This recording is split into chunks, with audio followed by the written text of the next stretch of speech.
Mais tous ces candidats doivent passer à travers un débat contradictoire à la télé pour fixer la population sur la capacité d'un chacun. Nous devons mettre fin au fanatisme tribalo-ethnique. Puisque tel, il est de ma tribu, tel, il est mon type, tel, nous vivons ensemble avec lui, je vais les voter. Et pourtant, c'est un foutron. C'est pourquoi le pays aujourd'hui est en ruine. Tous les partis qui constituent le rassemblement, il y a aussi d'autres tendances, d'autres ambitions. Et ces ambitions, on ne peut pas les étouffer.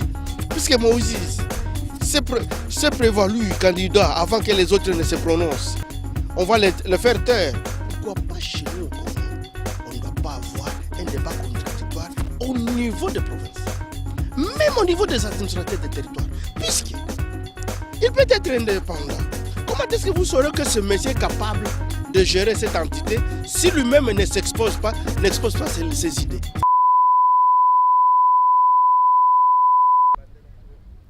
Merci beaucoup à tous les internautes et à tous les fans de cette émission La Voix du Sud qui est produite ici à Cape Town.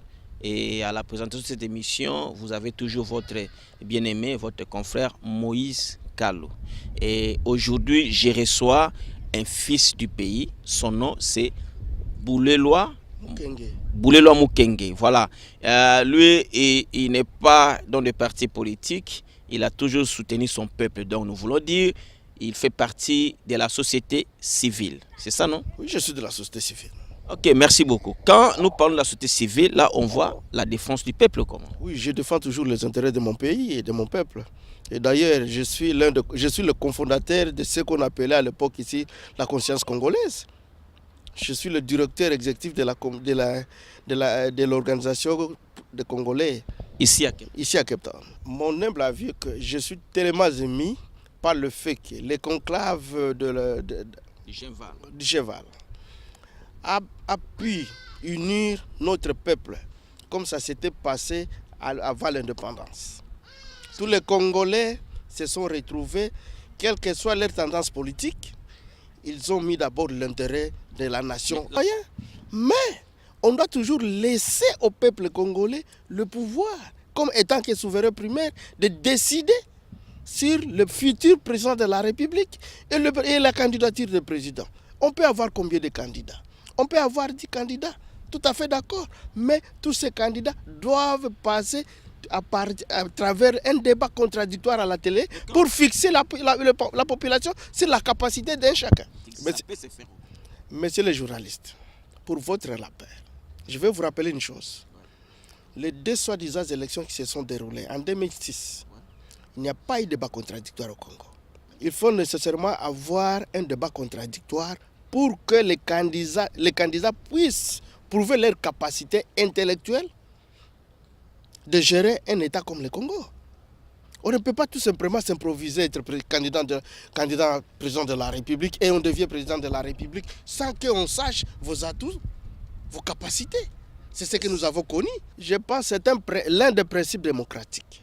Et le peuple étant qu'ignorant, il faut l'éduquer pour apprendre le processus, les principes qui impliquent le processus démocratique. Aujourd'hui, nous avons le rassemblement. Tous les partis qui constituent le rassemblement, il y a aussi d'autres tendances, d'autres ambitions. Et ces ambitions, on ne peut pas les étouffer. Puisque Moïse s'est prévalu candidat avant que les autres ne se prononcent. On va le faire taire. Lui, il est candidat du G7. S'il est candidat du G7. Il faut que aussi, la dynamique aussi puisse... La dynamique a la liberté, est libre aussi de présenter un candidat. Et un autre groupe, des indépendants aussi. Ils sont libres de se présenter comme candidats.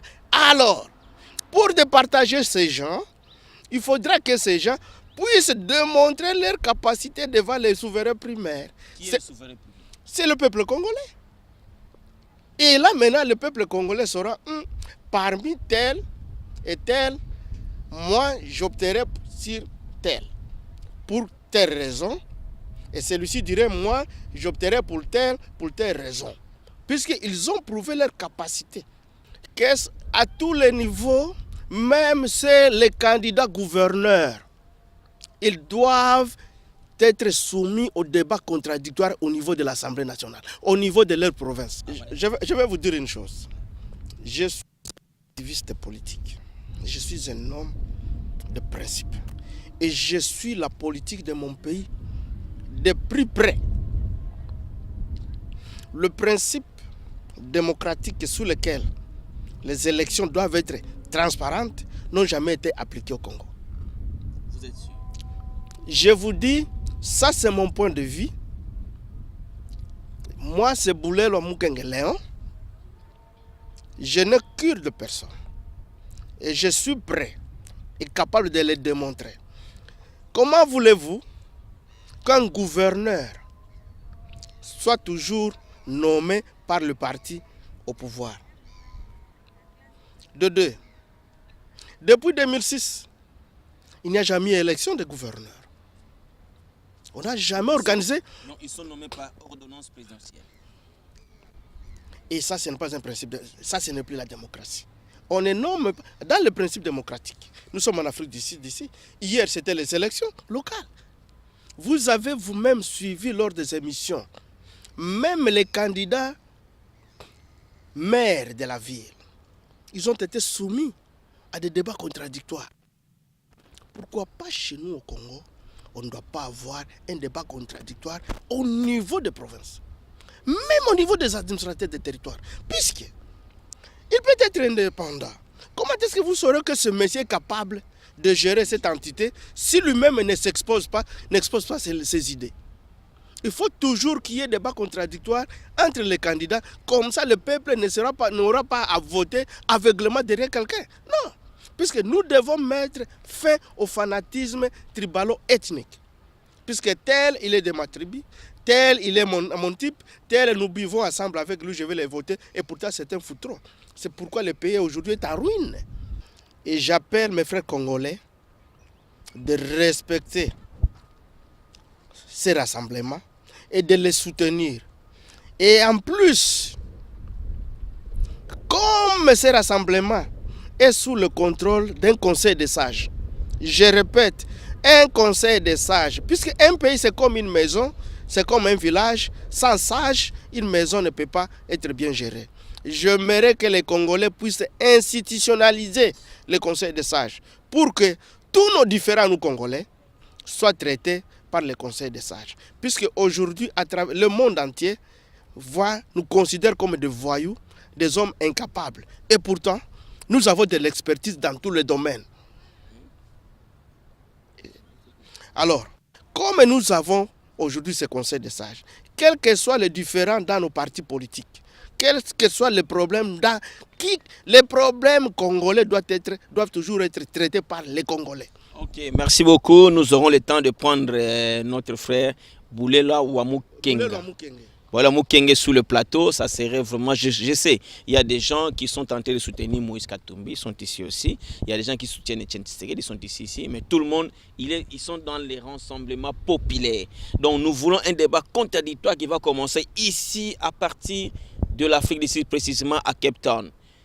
Coup de chapeau, la Voix du Sud, avec son émission La RDC Champion. www.youtube, la voix du Sud, news.com. Merci à vous.